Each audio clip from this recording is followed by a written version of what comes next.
right now. I'm Dylan Brown. I'm Britannia Castillo. I'm Taylor Fideris. And I'm Elijah Perez. Our research question for this study was, does alcohol intake affect sleeping patterns for residents of Quiobico who are 21 and older? We chose this as our research question because it's extremely relevant to current US adults. When someone in the US turns 21, alcohol is a widely available substance to them. An estimated 5.8% of American adults over the age of 18 have an alcohol abuse problem. This is why it was important for us to find out whether or not alcohol intake could impact sleeping patterns. The issues of alcohol abuse in the United States are even more prevalent in college students. This is another reason why it was important for us to answer this question, because all of the students in our class would qualify as college students. Even for those who don't have an alcohol abuse problem and just drink regularly, it is also important to know whether or not it would impact your sleeping patterns. In many ways, sleep is related to general health. A reported 11% of Americans experience insufficient sleep on a nightly basis. The purpose of the study is to investigate whether or not alcohol intake might be one of the reasons why this is. In our experiment, we are trying to figure out whether or not alcohol has an effect on sleep by interpreting histograms through the amount of peaks they had. Our experiment began with every member of our team gathering data from at least 15 people aged 21 or older on the island of Quiobico. We did this through a random number generator that was connected to the number of a house on the island. We then asked the first person in the household to participate. If they obliged, then we went forward with the experiment.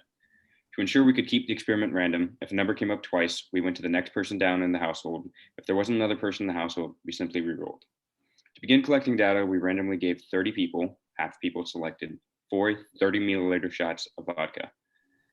As well, giving 31 people, the control group, 120 milliliter shots of water. Following this, we took a histogram of each person's sleep. We interpreted the histogram by counting the waking peaks, which marked when they woke up.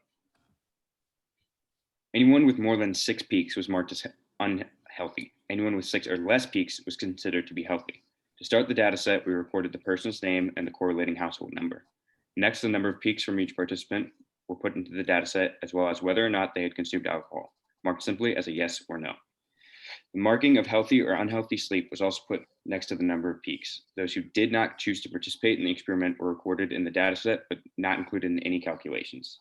The data set, when finished, had 77 people asked to participate and 61 actual participants. Our null hypothesis is as follows. Alcohol does not affect sleeping patterns in residents of Quiobico who are 21 and older. Our alternative hypothesis is as follows. Alcohol does affect sleeping patterns in residents of Quiobico who are 21 and older. Prior to conducting our experiment, our group expected to reject the null hypothesis. In order to represent our data, our group used a box plot. The data demonstrated that our control group had both a larger IQR of about 4 units and a higher mean of peaks in the hypnogram, averaging at about 7.8 peaks per sleep session. On the other hand, our group that was given alcohol had a smaller IQR of 3, as well as a lower mean of peaks in the hypnogram, averaging at about 6.57 peaks per sleep session.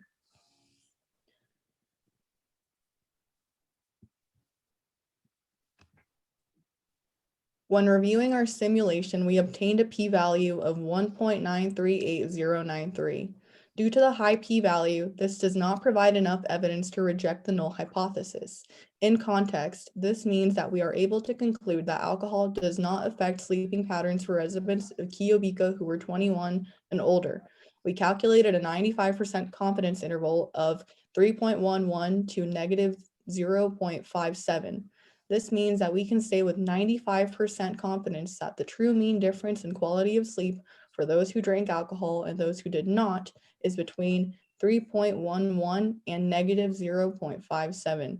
In conclusion, our evidence was insufficient to reject the null hypothesis, and we can conclude that alcohol does not affect the sleeping patterns of the residents of Quiobico.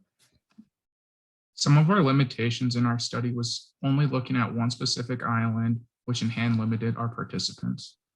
Another limitation of our experiment was relying solely on our data only coming from one night's sleep, which leads us into some of the confounding variables, What I just stated in the limitations of having only the histograms for one night's sleep, a confounding variable is that what their day was like, if it was hard, say being at work, or if they just sat around all day. Another confounding variable would be if they were an alcoholic. This could play a big role on how well they slept. With that, you could look at the other side of the study and say a confounding variable could be insomnia or another condition that limited how a person slept. In conclusion, we can state that our evidence was insufficient to reject the null hypothesis, and we can state that alcohol does not affect sleep patterns for people on this island. With that, we cannot draw a conclusion for anyone else besides the people on this island.